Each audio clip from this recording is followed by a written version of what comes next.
going back now and reading the preseason predictions for the so-called Young Guns for the Monster Energy NASCAR Cup Series is like stepping into an alternate reality.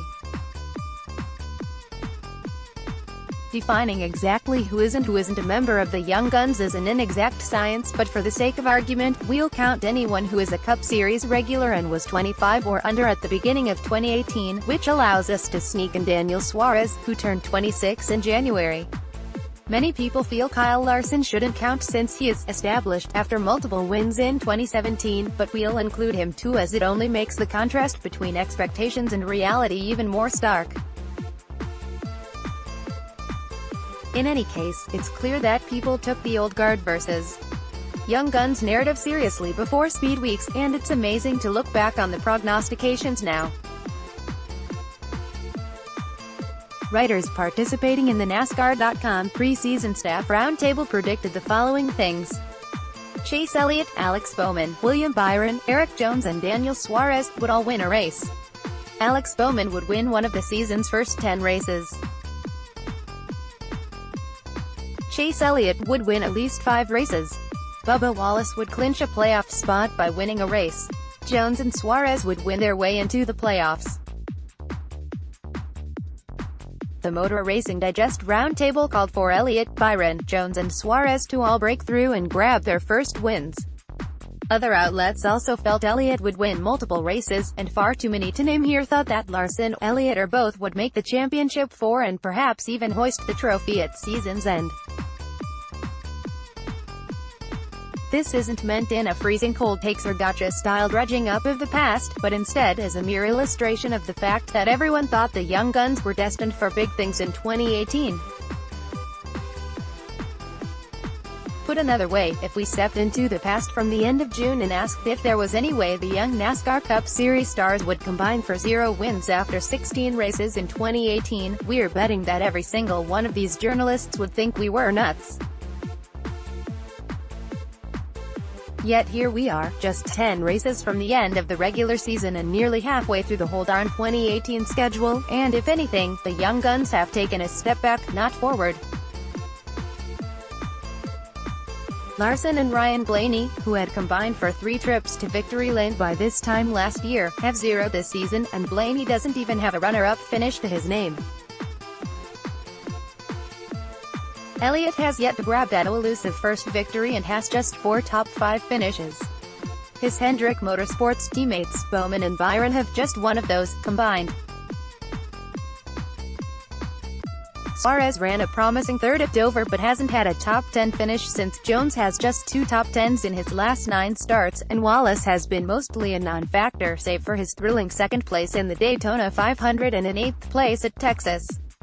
It's fair to say that the numbers back up the idea that not only hasn't anyone in the group won a race yet, they aren't even particularly close most weeks.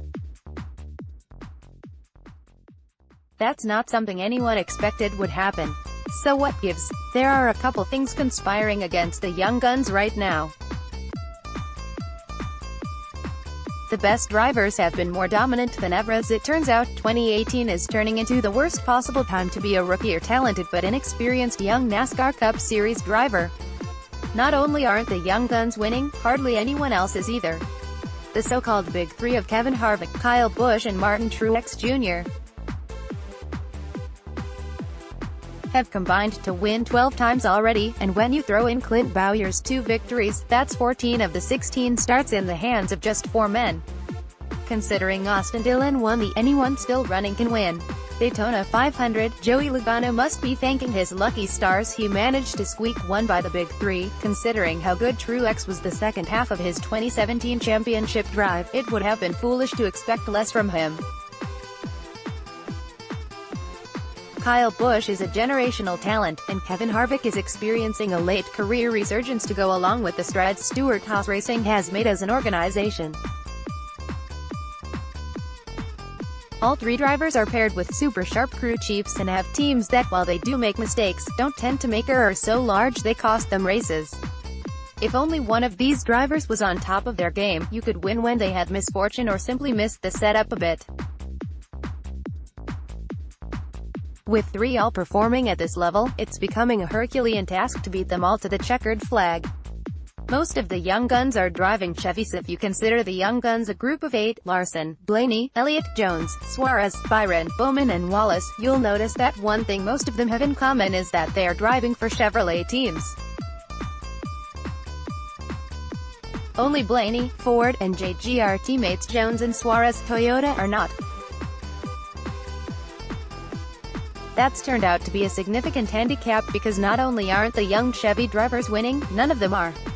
Dillon's Daytona triumph came in the opening event of the season. Since then, Chevrolet has won exactly the same number of races as the young guns, meaning absolutely zilch. By this time last year, the manufacturer had already racked up 7 non-restrictor plate wins, and both Larson and Jimmy Johnson were multi-time winners before the end of June.